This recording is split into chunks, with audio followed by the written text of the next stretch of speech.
ज्योतिष समागम के अंदर आप सबका स्वागत है। आज का जो हमने टॉपिक उठाया है वो है अष्टक वर्क से हम कुंडली का फलादेश किस प्रकार से कर सकते हैं। ये एक बेहद आसान विधि होती है। इसके बारे में आज मैं आपको डिटेल से बताऊंगा और आने वाले 5 दिन के अंदर इसके बारे में मैं और डिटेल से बताऊंगा। अष्टक वर्ग के बारे में, सुअष्टक वर्ग के बारे में, समुदाय अष्टक वर्ग के बारे में, और बृहस्पति देव का जो कुंभ राशि में भी आए हैं उनका गोचर हर राशि पे किस प्रकार से किस प्रकार से उसका इफेक्ट पड़ेगा और किस प्रकार से हम उसको प्रेडिक्ट करेंगे। इन सब चीजों के बारे में आपको बताया जाएगा। और ये जो 4 तारीख को यानी 4 दिसंबर को जो सोलर इक्लिप्स लग रहा है यानी सूर्य ग्रहण टोटल इक्लिप्स लग रहा है, इसके बारे में भी आपको बताया जाएगा डिटेल में। राशियों पे क्या प्रभाव पड़ेगा, क्या उपाय करने हैं, इसको किस प्रकार से आप देखेंगे, ये सब आपको समझाया जाएगा। और साथ में जिन लोगों ने हमारी वेबसाइट पे रजिस्ट्रेशन किया है, 5 से 10 लोगों के केस स्टडीज लिए जाएंगे जो आपको लाइव यहाँ पे बताया जाएगा। उनके साथ डिस्कशन होगी और उनके ही केस स्टडीज के थ्रू से उनकी ही कुंडली से आपको समझाया जाएगा। तो आइए ज्यादा वक्त लेके हम शुरू करते हैं कि अष्टक वर्ग क्या होता है। अष्टक वर्ग जो होता है, अष्टक वर्ग एक बेहद आसान विधि है फलादेश करने के लिए। अष्टक वर्ग के अंदर हम क्या करते हैं कि अभी तक तो जैसे आपने जाना कि जब भी हम गोचर का फलादेश करते हैं, गोचर के बारे में जानते हैं, तो जन्म कुंडली से या चंद्र कुंडली से हम गोचर की विवेचना करते हैं यानी उसकी प्रेडिक्शन करते हैं। अष्टक वर्ग के अंदर हम 8 चीजों को लेते हैं, यानी राहु केतु की इसमें गणना नहीं होती, राहु केतु को इसमें नहीं लिया जाता। सूर्य, चंद्र, मंगल, बुध, बृहस्पति, शुक्र और शनि देव, इन सब का गोचर लिया जाता है, इन सब को देखा जाता है। यानी जैसे हम लगन से सबका, जिस प्रकार हम लगन से सबका फलादेश करते हैं गोचर का, उसी प्रकार से जब हम अष्टक वर्ग में जाते हैं, 7 ग्रह हो गए और एक हमारी लगन हो गई, इन 8 चीजों को लेकर हम टोटल फलादेश करते हैं। इसीलिए इसका नाम अष्टक वर्ग कहा गया है, क्योंकि इसमें 8 चीजें आपकी इंक्लूड है। गोचर जानने की और दशा के फल जानने की बेहद आसान विधि है। अगर हम कुंडली नहीं देख पाते हैं तो अष्टक वर्ग की सहायता से आप आराम से प्रेडिक्ट कर सकते हैं। और आज की डेट में जो कंप्यूटर्स अष्टक वर्ग बन के आते हैं, उनसे फलादेश करना बेहद इजी हो गया है। इन सब चीजों के बारे में मैं आपको बताऊंगा। आज की क्लास में आप सबका स्वागत है। आइए शुरू करते हैं। टोटल इसके अंदर जो मेन चीज होती है वो होती है एक अष्टक, जिसके बारे में मैंने आपको बताया कि ये 8 चीजों से लेके बनता है। सूर्य का अलग होता है, सूर्य अष्टक वर्ग, चंद्र अष्टक वर्ग, मंगल अष्टक वर्ग, बुध अष्टक वर्ग, बृहस्पति अष्टक वर्ग, शुक्र अष्टक वर्ग और शनि अष्टक वर्ग, और एक लगन अष्टक वर्ग। इन सब की अपनी इंपॉर्टेंस होती है, सबके बारे में बताया जाएगा। और जब हम इन सब अष्टक वर्ग को लगन कुंडली के अंदर इंप्लीमेंट करते हैं, तो ये अष्टक वर्ग बन जाता है आपका सुअष्टक वर्ग या समुदाय अष्टक वर्ग। सुअष्टक वर्ग और समुदाय अष्टक वर्ग एक ही चीज है, यानी सभी ग्रहों के अष्टक वर्ग को और साथ में लगन के अष्टक वर्ग को टोटल लेके चलते हैं और लगन कुंडली के अंदर इंप्लीमेंट कर देते हैं, तो वो हमारा टोटल अष्टक वर्ग निकल के आता है, जिसे हम कहते हैं समुदाय अष्टक वर्ग या सुअष्टक अष्टक वर्ग।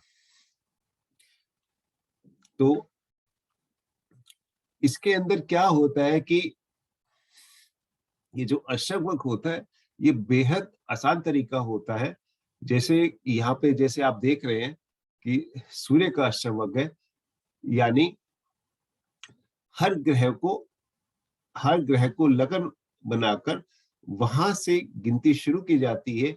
जैसे कि आप देख रहे हैं जो सूर्य देव है अपने स्थान से पहले, दूसरे, चौथे, 7वें, 10वें और 11वें स्थान पे शुभ रहता है। यानी अपने स्थान से पहले, दूसरे, चौथे, 7वें, 10वें और 11वें स्थान पे अगर आता है, तो सूर्य को हम लगन बनाकर वहां पे एक रेखा लगाते हैं या एक लाइन लगाते हैं।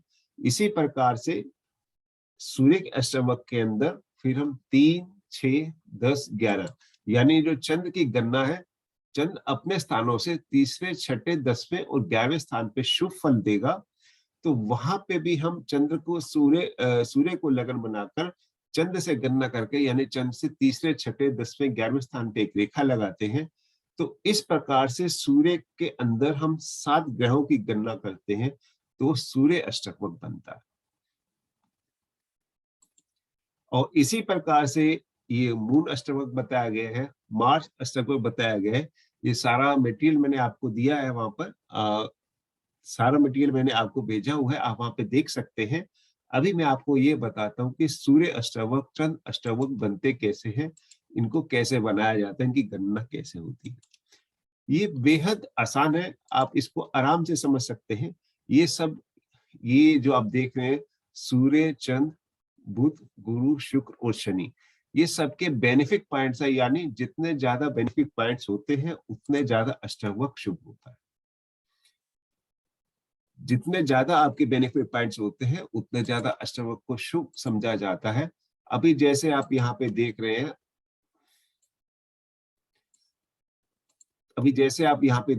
आज की डेट में जो हमें कंप्यूटराइज मिलते हैं, इस टाइप से आपको अष्टवक्र निकल के आता है। मैक्सिमम बेनिफिक पॉइंट्स जो होते हैं वो 337 यानी 337 होते हैं, 337 होते हैं। मैक्सिमम बेनिफिक पॉइंट्स ये होते हैं। सूर्य को 48 दिए गए हैं, मून को 49, मार्स को 39, मरकरी को 54, जुपिटर को 56, वीनस को 52 और सैटर्न को 39।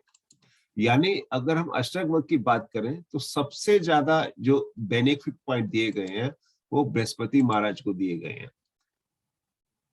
यानी जैसे कि हम जानते हैं कि जो बृहस्पति देव जो है वो सुख, सुविधा और ऐश्वर्य के लिए जाने जाते हैं। यानी हर, अगर भाग्य साथ नहीं दे रहा, कुंडली में बृहस्पति की स्थिति अच्छी है, तो हम कहते हैं भाग्य को बृहस्पति देव पूरा कर देते हैं।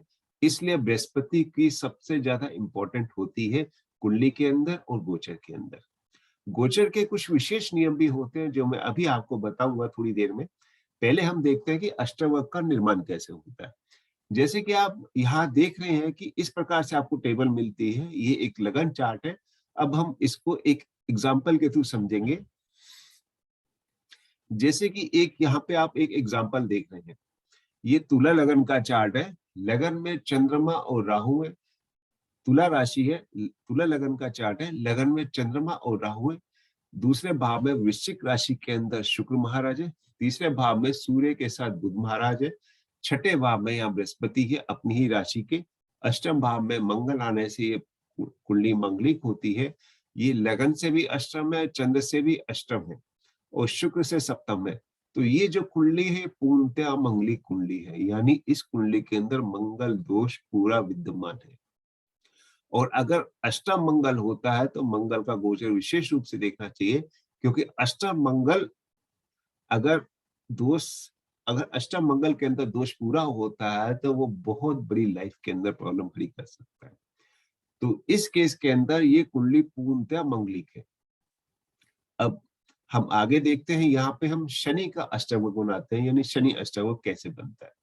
जैसे कि मैंने आपको बताया, शनि अष्टवक्र के अंदर जो ऊपर बताए थे मैक्सिमम 48 पॉइंट्स होते हैं, यानी 48 पॉइंट्स उसको दिए गए हैं। सैटर्न जो है अपने स्थानों से 3, 5, 6 और 11 में शुभ होता है। सूर्य जो है अपने स्थानों से 1, 2, 4, 7, 8, 10, 11 में शुभ होता है। ये कैलकुलेशंस आप करना चाहें तो आप कर सकते हैं, वरना ये आपको आज की डेट में सारे कंप्यूटराइज मिलेंगे। सारा सॉफ्टवेयर ये आपको बना के देगा, आपको खाली गणना करनी है कि इसको देखना कैसे। यहाँ पे मैं आपको विधि बता रहा हूँ कि ये बनता कैसे, कैलकुलेशंस कैसे होती है। बाकी गाइस आपको ये बनाने की जरूरत नहीं है, कंप्यूटराइज आपको बिल्कुल कैलकुलेशंस देगा। आपको खाली उनको प्रिडिक्ट करना है कि फलादेश कैसे करते हैं। ये थोड़ी सी मैं जानकारी ब्रीफ में दे रहा हूँ कि ये बनते कैसे।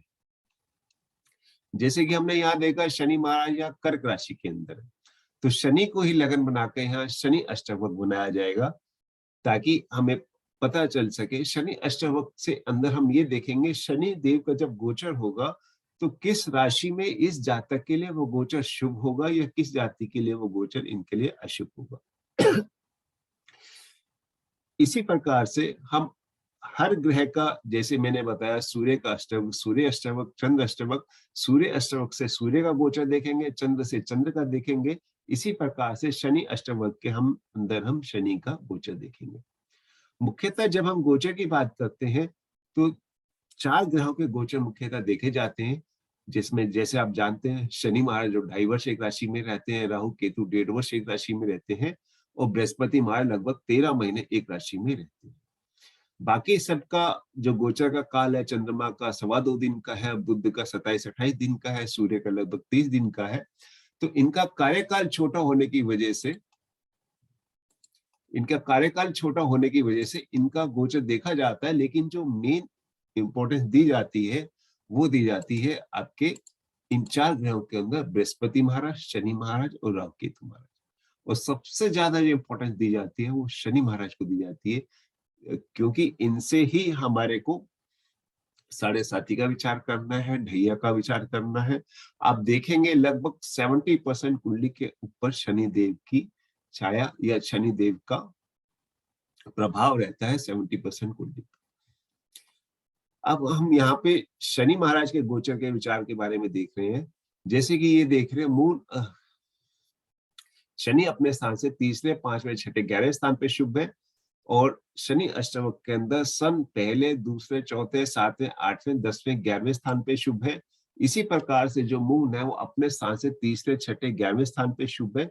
इसी प्रकार से मंगल शनि के अष्टवक्र के अंदर मंगल तीसरे, 5वें, 6ठे, 10वें, 11वें, 12वें स्थान पे शुभ है। मरकरी इन्हीं के अंदर 6ठे, 8वें, 9वें, 10वें, 11वें, 12वें स्थान पे शुभ है। इसी प्रकार से बृहस्पति महाराज 5वें, 6ठे, 11वें भाव पर, शुक्र महाराज 6ठे, 11वें, 12वें पोजीशन पे, और लगन से अगर हम देखते हैं शनि अष्टवक्र में पहले, तीसरे, चौथे, 6ठे, 10वें, 11वें स्थान पे शुभ बताया गया है। यानी शनि अष्टवक्र के अंदर जब हम शनि का अष्टवक्र बनाएंगे तो इन स्थानों पे अगर जब शनि महाराज आएंगे तो वो काफी अच्छा रिजल्ट देंगे। ये किस प्रकार से अच्छा रिजल्ट देते हैं वो भी मैं अभी आपको बताता हूँ। पहले आप देखिए कि ये बनते कैसे। जैसे शनि का अष्टवक्र बनेगा इसी प्रकार से 7 और अष्टवक्र बनेंगे, सूर्य का अलग, चंद्र का अलग, लगन का अलग। यहाँ पे एक एग्जाम्पल के तौर पर शनि देव का अष्टवक्र कैसे बनता है मैं समझाने की कोशिश कर रहा हूँ।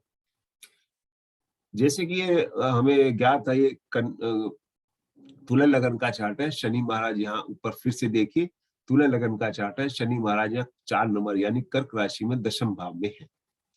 जब भी हम इनके किसी का भी हम अष्टवक्र बनाते हैं, जैसे शनि का अष्टवक्र बनाते हैं, तो शनि को आसानी के लिए शनि को हम लगन बना के चलते हैं ताकि ये हमारे लिए आसानी है। अब यहाँ पे देखिए ये 12 राशि यहाँ पे दी गई है, मेष, Aries, Taurus, Gemini, Cancer, Leo, Virgo, Libra, Scorpio, Sagittarius, Capricorn, Aquarius, Pisces and ये आपका टोटल हो गया। और यहाँ पे आपके 9 ग्रह लिए गए, 7 ग्रह लिए गए, 8वां असेंडेंट और यहाँ पे टोटल। अब हम देखेंगे जैसे कि अब सबसे पहले जैसे यहाँ पे सन है, तो सन पहले, दूसरे, चौथे, 7वें, 8वें, 12वें, 11वें स्थान पे शुभ है। यानी अगर हम लगन को बनाते हैं तो पहले, दूसरे, चौथे, 7वें, 8वें, 10वें, 11वें स्थान पे ये आपका पहला स्थान हो गया, क्योंकि कर्क को हमने लगन बनाया है। तो यहाँ से देखें पहला, ठीक है जी, पहला, चौथा, 7वां, 8वां, 10वें और 11वें स्थान पे यहाँ पे हम एक एक रेखा को रेखा मतलब वहां पे हम एक एक पॉइंट डाल देंगे, एक एक रेखा डाल देंगे, एक लाइन डाल देंगे। इसी प्रकार से अब हम चलते हैं, जैसे हम शनि महाराज को देखते हैं तो शनि महाराज अपने ही स्थान से तीसरे, 5वें, 6ठे और 11वें स्थान पे शुभ रहते हैं। तो जैसे यहाँ पे कर्क राशि है, तीसरा स्थान हो गया 1, 2, 3 यानी कर्क राशि। उसके बाद 5वें, 6ठे और 11वें स्थान पे यानी ये कर्क, ये हमारी लगन हो गई। 1, 2, 3, ये 4, ये 5, ये 6 और 11वां स्थान यानी 12वां और 11वां, यानी तीसरे अपने से लगन से तीसरे, 5वें, 6ठे और 11वें स्थान पे हमने एक एक यहाँ पे लाइन लगा दी। तो इस प्रकार से जो बेनिफिट, यानी शनि अपने से, जब हम शनि का अष्टक देखेंगे, शनि अपने स्थान पे इन इन स्थानों पे जब जब पहुंचेगा तब तक वो अच्छे और बेनिफिट रिजल्ट देगा। इसी प्रकार से जैसे ये है, सबको हमने उनके हिसाब से हम यहाँ पे रेखा लगाएंगे, फिर हम इनका सम टोटल करेंगे। जैसे एरिस के 2 मार्क्स दिए गए हैं, टॉरस को 2, जेमिनी को 1 और कैंसर को 5। यानी कि हमने जो कर्क लगन बनाई थी, क्योंकि यहाँ पे शनि महाराज थे इसलिए हमने यहाँ पे कर्क लगन बना रखी है। तो यहाँ पे अगर जैसे कर्क को 5 दिए गए, फिर 4 दिए गए, जो बेनिफिट पॉइंट्स है वो सब हमने यहाँ पे इकट्ठे लाके इनको सम टोटल करके रख दिए। अब शनि महाराज इंडिकेटर किसके होते हैं, यानी अगर शनि शुभ होते हैं तो वो आपको बहुत अच्छे परिणाम देते हैं। अगर शनि कुंडली के अंदर या गोचर के अंदर अशुभ प्रभाव देते हैं तो हमें थोड़े वो अशुभ परिणाम देते हैं, और अगर एवरेज रहते हैं तो हमें मिक्स परिणाम देते हैं। अब जैसे कि हम गोचर की बात करें तो 10 नंबर यानी मकर राशि के अंदर अभी शनि का गोचर चल रहा है, तो यहाँ पे 3 पॉइंट दिए गए हैं। तो हम कैसे विचार करेंगे इस कुंडली के लिए शनि का गोचर सही है या नहीं है। मैक्सिमम जो पॉइंट आते हैं किसी भी इस एक के अंदर, अष्टमक के अंदर, वो 8 पॉइंट आते हैं। अब शनि महाराज हमारे आजकल मकर राशि के अंदर है, कुंभ राशि में जाने वाले हैं। मकर राशि में यहाँ पे इनको 3 मार्क्स मिले हैं, और कुंभ राशि को शनि के अंदर यहाँ 2 मार्क्स मिले हैं। अभी हम जब ऊपर कुंडली के अंदर जाएंगे तो ये चौथे भाव के अंदर शनि का गोचर होगा, क्योंकि लगन और मून चार्ट इनका एक ही है। तो मकर के अंदर यानी 10 नंबर पे 3 मार्क्स मिले हैं और 11 नंबर पे इनको 2 मार्क्स मिले हैं। तो अब हम इस कुंडली के अंदर शनि के गोचर को अप्लाई करेंगे अष्टमक के थ्रू। इसका सिद्धांत क्या है कि टोटल हमें मैक्सिमम 8 पॉइंट मिल सकते हैं। अगर किसी जातक को किसी अष्टमक के अंदर किसी राशि में या भाव के अंदर 8 पॉइंट मिलते हैं तो वो बेहद शुभ होता है। 4 से ज्यादा मार्क्स मिलते हैं तो वो शुभ गिना जाता है। अगर 4 मिलते हैं तो एवरेज मिला माना जाता है। अगर 4 से कम मिलते हैं तो उसको हम शुभ नहीं समझते। या ऐसे कीजिए, 8 अगर मार्क्स मिलते हैं, 7 या 8 मार्क्स मिलते हैं तो उसको हम 100% लेते हैं। 6 मार्क्स वाले को हम 75% की रेशो देते हैं, और इसी प्रकार से 4 मार्क्स वाले को हम 50% की रेशो देते हैं, और जिसको 2 मार्क्स मिलते हैं उसको हम मैक्सिमम 25% की रेशो देते हैं। और अगर 0 मार्क्स मिलता है या 1 मिलता है तो उसको हम अच्छा नहीं गिनते या अशुभ समझते हैं। अब चूंकि मकर राशि में यहाँ इनको 3 मार्क्स मिले हैं, यानी 4 से कम आते हैं, तो इस जातक के लिए शनि देव का गोचर अष्टवक्र केतु पद्धति के अनुसार शुभ नहीं है, यानी इन्हें काफी वीक रिजल्ट्स मिलेंगे। इसी प्रकार से जब ये गोचर यहाँ पे इनका आएगा तो अष्टवक्र के अनुसार, यानी पंचम भाव, जो कि 15 अप्रैल के आसपास शनि महाराज अप्रैल 22 के अंदर मकर से कुंभ राशि में जाएंगे, तो शनि देव का ये गोचर इनके लिए सही नहीं है। यानी क्योंकि यहाँ पे इनको केवल कुंभ राशि के अंदर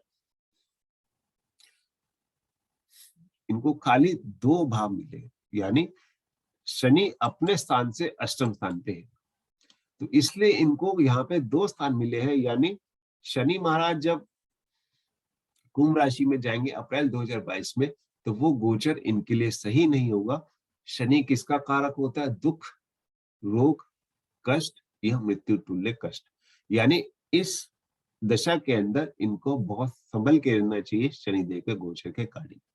इसी प्रकार से ये जितने भी कैलकुलेशन है सारी आपको कंप्यूटराइज होके मिलेगी। ये मैंने आपको थोड़ा सा मेथड बताया, सारी आपको जब आप क्लासेस करेंगे तो वहां आपको डिटेल में बताया जाएगा। तो ये सारी कैलकुलेशंस आपको सॉफ्टवेयर बना के देगा, आपको प्रिडिक्ट करनी है। इसका मतलब ये है कि जितनी मैक्सिमम रेखाएं आपको मिलेंगी, जब जब जैसे शनि कर्क राशि में आते हैं मैक्सिमम 5 मिला है, 4 से ज्यादा मार्क्स मिले हैं, या तुला राशि में आते हैं, तो यहाँ पे जब इनका गोचर जाएगा शनिदेव का, ये इनको मैक्सिमम अच्छे रिजल्ट्स देगा।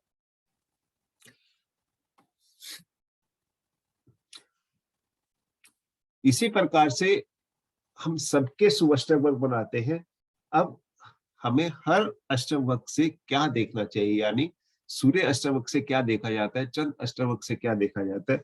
जो सूर्य का अष्टवक्र होता है उससे हम शरीर से संबंधित फल जैसे रोग, प्रताप, पद, प्रतिष्ठा, यानी राजा या राजसिक सुख, ये सब देखे जाते हैं। चंद्र के अष्टवक्र से हम क्या देखते हैं, चंद्र के अष्टवक्र से मन, निर्मलता, माता, प्रसन्नता आदि सुख संपदा ये देखी जाती है। मंगल के अष्टवक्र से क्या देखना चाहिए, मंगल के अष्टवक्र से देखा जाता है भाई, पराक्रम, भूमि, चल अचल संपत्ति लेना है, प्रॉपर्टी लेनी चाहिए या नहीं लेनी चाहिए, आगे चल के हमें इसके क्या फायदा होगा, ये देखा जाता है। इसी प्रकार से बुद्ध के अष्टवक्र से हम ये देखते हैं व्यक्ति के लाइफ में व्यापार कैसा रहेगा, धन कैसा रहेगा, जो प्रमोशन कैसी रहेगी, एजुकेशन कैसा रहेगा, उसका कम्युनिकेशंस कैसे रहेंगे। इसी प्रकार से गुरु के अष्टवक्र में हम ये देखते हैं कि गुरु हर चीज के लिए हम देखते हैं, यानी कुंडली के अंदर राजयोग वाली स्थिति है या नहीं है, क्या राजयोग लगा हुआ है तो उसके क्या फल मिलेंगे, संतान होगा, वाहन सुख होगा, विवाह संबंधी चीजें होगी, वो हम गुरु से आदि से देखते हैं। शुक्र के अष्टवक्र से देखा जाता है विवाह, स्त्री सुख, वाहन, संतान, विलासता, घूमना फिरना, एंजॉयमेंट। इसी प्रकार से शनि के अष्टवक्र से देखा जाता है आयु, जीविका, सुख संपत्ति, सुख दुख कष्ट, और बहुत ज्यादा कष्ट भी शनि महाराज दे सकते हैं, तो ये सब हम देखते हैं। अब अष्टवक्र से हमें क्या क्या और देखना चाहिए, अगर हम एक महीने का अष्टफल, अगर सूर्य के अष्टफल से हम एक महीने का, एक मास का अष्टफल देते हैं, चंद्र दैनिक यानी डेली रूटीन के लिए जो हम देखा जाता है उसके लिए हम चंद्र का अष्टफल देखते हैं, और पूरे साल के अष्टफल देखने के लिए गुरु के अष्टफल को हम देखते हैं। और कष्ट, दुख और इन पर रोग, इन सब चीजों के लिए हम शनि के अष्टफल को देखते हैं। जैसे शनि महाराज नेक्स्ट ईयर अप्रैल के अंदर इनके अष्टम भाव से होके जाएगा, यानी अपने से अष्टम स्थान पे होके जाएगा, यहाँ पे इनको 2 मार्क्स मिले हैं, तो वो इनके लिए शुभ नहीं है, वो इनके लिए थोड़ी समस्याएं बढ़ा सकते हैं। तो इस प्रकार से हम देखते हैं ग्रह जिन जिन चीजों के कारक होते हैं, अष्टवक्र उन चीजों को, अष्टवक्र से उन चीजों को देखा जाता है, उन चीजों को अष्टवक्र से देखा जाता है। अगर वो कारक होते हैं तो उनको, उनके और अच्छे रिजल्ट्स आते हैं, और अगर नहीं होते तो उनके रिजल्ट थोड़े और खराब हो जाते हैं। इसके साथ गोचर के कुछ विशेष नियम भी लागू होते हैं, वो भी मैं अभी आपको थोड़ी देर में बताऊंगा। अब अष्टवक्र, स्वष्टवक्र और समुदाय अष्टवक्र, यानी जैसे कि ये सारा आपको कंप्यूटराइज होके मिलेगा आज की डेट में। जैसे कि यहाँ पे आपको मैंने बताया, यहाँ स्क्रीन पे आप जैसे देख रहे हैं, ये सबके बेनिफिट पॉइंट्स यहाँ पे दिए गए हैं, और यहाँ पे इन सब का सम टोटल किया गया कि ये इनका सम टोटल है।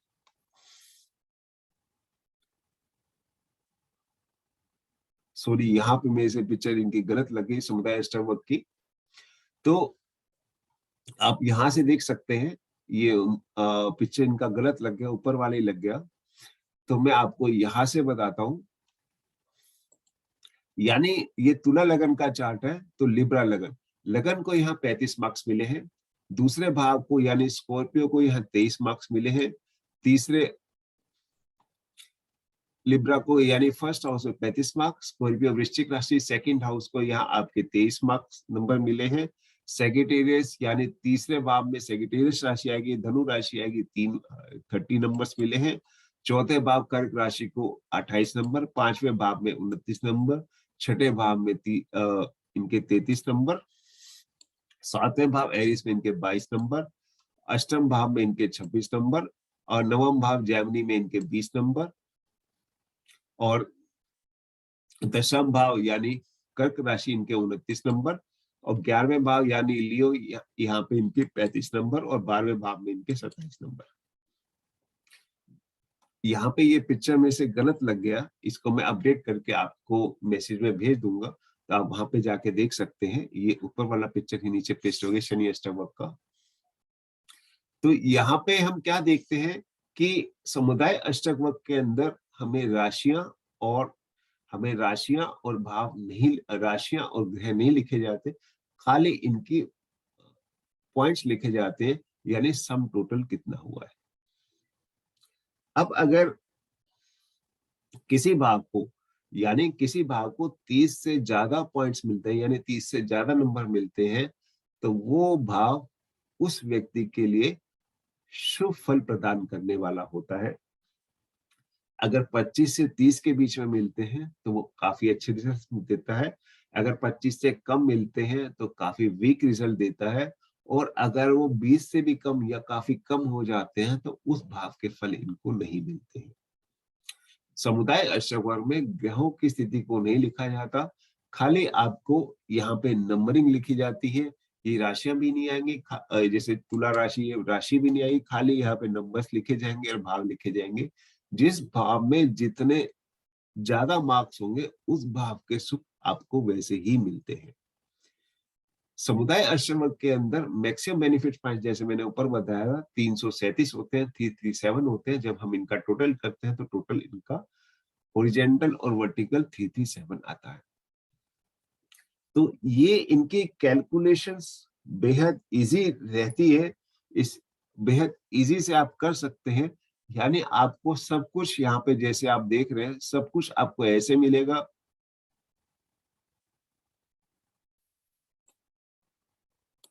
यह सब कुछ आपको ऐसे मिलेगा। यहाँ पे सब कुछ आपको ऐसे मिलेगा। आपको खाली इनकी कैलकुलेशंस आपको मिलेगी, खाली इनको प्रेडिक्शंस करनी है। और प्रेडिक्शंस करने का तरीका मैंने जैसे आपको बताया कि जब हम इंडिविजुअल अष्टवक्र देखते हैं, जैसे हम शनि का यहाँ अष्टवक्र देख रहे हैं, तो शनि के अष्टवक्र में जिस जिस हाउस के अंदर, मतलब जिस जिस राशि के अंदर, जिस जिस राशि के अंदर आपको 4 से ज्यादा पॉइंट मिलेंगे, शनिदेव का गोचर वहां से होकर निकलेगा, तो आपको मैक्सिमम अच्छे रिजल्ट देगा। और जहां पे बिंदु कम है, यानी जहां पे रेखा कम है, जैसे जेमिनी के अंदर, भाग्यस्थान के अंदर इनके, क्योंकि इनकी तुला राशि है, जेमिनी के अंदर इनको 1 नंबर मिला है। तो जब हम यहाँ पे जाएंगे, जेमिनी यानी मिथुन राशि, नवम भाव, शनि का गोचर जब मिथुन राशि में आएगा तो इनके लिए बेहद कष्टप्रद होगा, यानी भाग्य इनका बिल्कुल भी साथ नहीं देगा। तो इस प्रकार से हम देखते हैं ये बेहद आसान विधि है। सारी कैलकुलेशंस आपको की गई सॉफ्टवेयर देगा। अगर आप बनाना चाहें तो जैसे मैंने आपको पहले बताया, इस तरीके से आप बना सकते हैं हर एक का इंडिविजुअल। और जो ये बेनिफिट पॉइंट्स होंगे उन सब को ऐड करके जो हम टोटल करते हैं वो हमारा समुदाय अष्टगुण बनता है, यानी सबका सम टोटल होके यहाँ पे आपको मिलता है। ये पिक्चर मेरे से गलत पोस्ट हो गया, इसको मैं रिवाइज करके कल मॉर्निंग में आपको ग्रुप में मैसेज दे दूंगा, तो आप वहां समुदाय अष्टगुण देख सकते हैं। तो अगर हम और इसके बारे में डीप में जाना चाहें तो हम इस प्रकार से देख सकते हैं। 9वां 10वां भाव जो होता है वो हमारी आजीविका यानी प्रोफेशन का होता है। 11th हाउस जो होता है हमारा इनकम गेन का होता है। 12th हाउस जो होता है हमारा एक्सपेंस का होता है। अगर टोटल पॉइंट्स 11 नंबर के यानी आय भाव के अगर हमारे पास मैक्सिमम पॉइंट्स हैं और कर्म क्षेत्र के हमारे कम होते हैं, यानी आय क्षेत्र में अगर हमारे 32 नंबर मिले हुए हैं और कर्म क्षेत्र 10th हाउस को अगर 30 नंबर मिले हुए हैं तो इसको शुभ समझा जाता है, यानी जो आप करोगे उसमें रंग चोखा होगा। और इसके विपरीत अगर कर्म क्षेत्र के अंदर हमारे को 32 नंबर मिले हैं और आय क्षेत्र के अंदर हमें 11वें भाव को 30 नंबर मिले हैं, तो ये हम जानेंगे इससे कि हमें मेहनत ज्यादा करनी पड़ेगी। जितनी ज्यादा मेहनत करेंगे उससे थोड़ी कम हमें आउटपुट मिलेगी। इसी प्रकार से अगर हम व्यय भाव की बात करें, यानी 12वें हाउस की बात करें, अगर 12वें हाउस को कम नंबर मिलते हैं, अगर 12वें हाउस को कम नंबर मिलते हैं तो उसे शुभ समझा जाता है, यानी एक्सपेंस कम होंगे। और सबसे ज्यादा इंपॉर्टेंट इसके अंदर भी लगन की होती है। लगन को जितने ज्यादा मैक्सिमम नंबर दिए जाते हैं, लगन को जितने ज्यादा मैक्सिमम नंबर दिए जाते हैं उतना ही वो शुभ समझा जाता है, यानी अष्टवक्र अच्छा समझा जाता है। अगर धन भाव सेकंड हाउस का नंबर्स, जैसे सेकंड हाउस को हमारे 32 मार्क्स मिले हैं, लेकिन और व्यय भाव को हमारे 28 मार्क्स मिले हैं, तो उसको भी शुभ समझा जाता है, यानी यहाँ आमदनी ज्यादा होगी और खर्चे कम होंगे, यानी बचत ज्यादा होगी। और इसके विपरीत अगर धन भाव को 28 नंबर मिले हैं, टोटल 28 पॉइंट्स मिले हैं, और व्यय भाव को 30 या 32 पॉइंट्स मिले हैं, तो इस केस में ये कहा जाता है कि बचत नहीं होगी, खर्चे ज्यादा होंगे, एक्सपेंस ज्यादा होगी। इसी प्रकार से हम और कैलकुलेशंस भी कर सकते हैं। जैसे हम सप्तम भाव देखें, सप्तम भाव या एरिस का आता है इनका, यहाँ ऊपर देख लिए, ऊपर देखिए एरिस आती है सप्तम भाव के अंदर, और एरिस के अंदर सैटर्न को सिर्फ 2 नंबर मिले हैं, और समुदाय अष्टवर्ग के अंदर एरिस को हमारे यहाँ 22 नंबर मिले हैं। तो यहाँ पे ये जो 30 से काफी गिनती कम है, तो वैवाहिक सुख में थोड़ी दिक्कत या थोड़ी ज्यादा दिक्कत ये फेस कर सकते हैं, ऐसा आप जान सकते हैं। इसके अलावा छठे, 8वें और 12वें भाव, छठे, 8वें और 12वें भाव जो हमारे अशुभ भाव होते हैं, अगर यहाँ पे नंबर कम होते हैं तो उसको हम शुभ समझा जाता है। 9वें, 11वें और लगन के अंदर अगर हमारे बेनिफिट पॉइंट ज्यादा होते हैं, यानी गिनती ज्यादा होती है, टोटल ज्यादा होता है, तो उसको हम उतना ही शुभ समझते हैं। यानी यहाँ भी वही कंसेप्ट आता है कि छठे, 8वें, 12वें में अगर आपको कम मार्क्स मिले हैं तो अष्टवक्र के हिसाब से वो आपके लिए शुभ है, यानी आपको इसका फायदा मिलेगा, आपके शत्रु कम होंगे, रोग कम लगेंगे, खर्चे कम होंगे। इसके विपरीत अगर आपके नवम भाव, दशम भाव, 11वें और लगन आपकी सॉलिड है या अच्छे मार्क्स मिले हैं, या आप ये भी कर सकते हैं 6, 8, 12 का आप टोटल कर सकते हैं, और 9, 11 और लगन का आप टोटल कर सकते हैं। अगर 9, 11 और लगन को ज्यादा मार्क्स मिले हैं और 6, 8, 12 को कम मार्क्स मिले हैं, तो ये शुभ होता है। और इसके विपरीत अगर 6, 8, 12 को ज्यादा मार्क्स मिले हैं, 1, 9 और 11 को कम मार्क्स मिले हैं, यानी जो अशुभ हाउसेस के पॉइंट्स बड़े हुए हैं, शुभ हाउसेस के कम है, तो वो अष्टवक्र के लिए ठीक नहीं होता, नहीं समझा जाता। इस केस में ये समझा जाता है कि एक्सपेंसेस थोड़े ज्यादा होंगे या खर्चे थोड़े ज्यादा होंगे। इसी केस के अंदर जब हम आगे चलते हैं, इनको रेमेडीज के बारे में जो बताया जा रहा है कि इनको रेमेडीज करने की जरूरत नहीं, क्योंकि ये कुंडली वैसे भी वीक है, अष्टवक्र की दृष्टि से देखी जाए तो वो भी वीक नजर में आ रही है। तो कुछ जेमस्टोन्स इनको सजेस्ट की है, ये ले सकते हैं, डाल सकते हैं।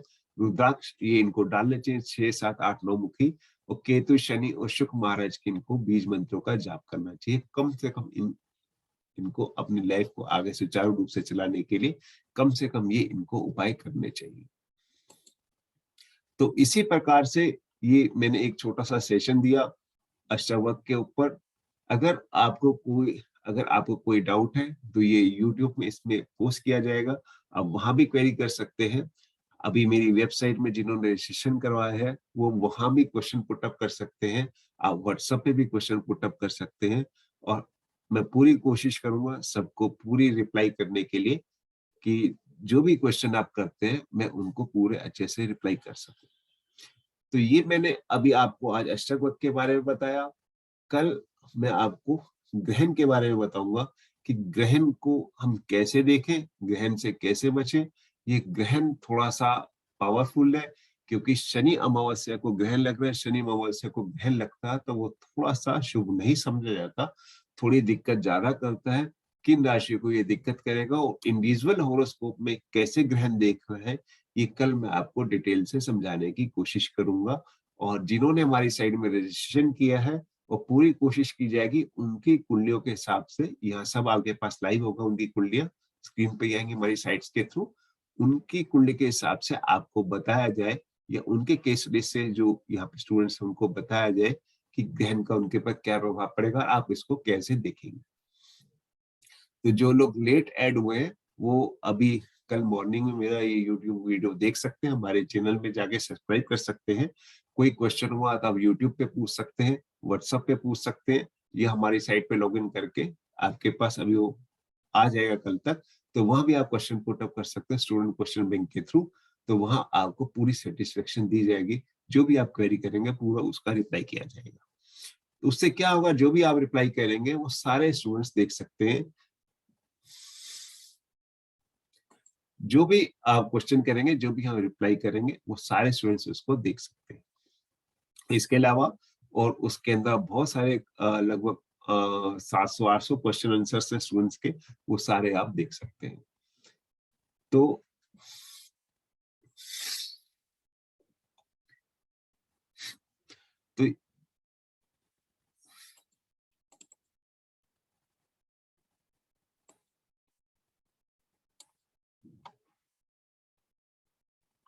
तो ये सारे आप देख सकते हैं, तो इससे आपको काफी हेल्प मिलेगी। ये वीडियो मैं पोस्ट कर दूंगा, आप मेरे व्हाट्सएप ग्रुप पे जा सकते हैं। कल मॉर्निंग में ये वीडियो आपके पास आ जाएगा। अगर मेरी वॉइस आप तक नहीं पहुंची है तो वहां आप देख सकते हैं। तो आज का सेशन हम यहीं समाप्त करते हैं। अष्टवर्ग में आपको बताया, तो कल फिर इसी टाइम फिर आपसे फिर मुलाकात होगी, और फिर मैं आपको कल डिटेल में ग्रहण के बारे में बताऊंगा कि ग्रहण को हम कैसे देख सकते हैं। आपकी जितनी भी क्वेरीज है आप डिटेल में हमसे पूछ सकते हैं, और सबको आपका रिप्लाई किया जाएगा। तो आज के लिए इतना ही। तो बाकी हम कल फिर आपसे दोबारा मिलते हैं। Thank you.